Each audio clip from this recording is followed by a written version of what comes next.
what cures in therapy is truth.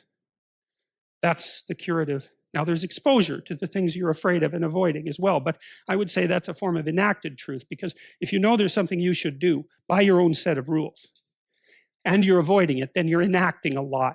You know, you're not telling one, but you're acting one out. It's the same damn thing. So if I can get you to face what it is that you're confronting that you know you shouldn't be avoiding, then what's happening is that we're both partaking in the process of attempting you to act out your deepest truth.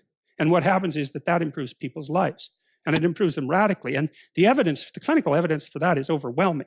We know that if you expose people to the things they're afraid of but that they're avoiding, they get better.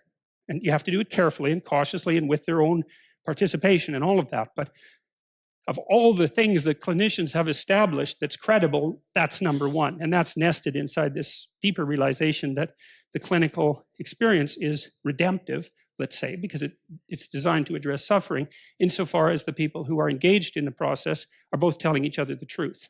And then you think, well, obviously, because if you have some problems and you come to talk to me about them, well, first of all, just by coming to talk to me about them, you've admitted that they exist. Man, that's a pretty good start.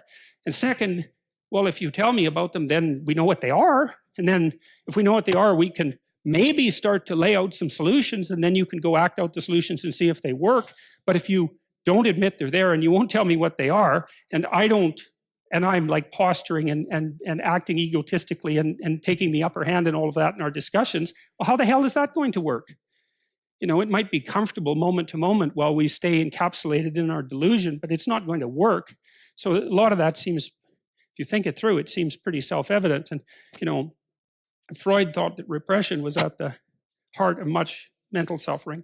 The difference between repression and deception is a matter of degree, and that's all. It's technical. It's a technical differentiation.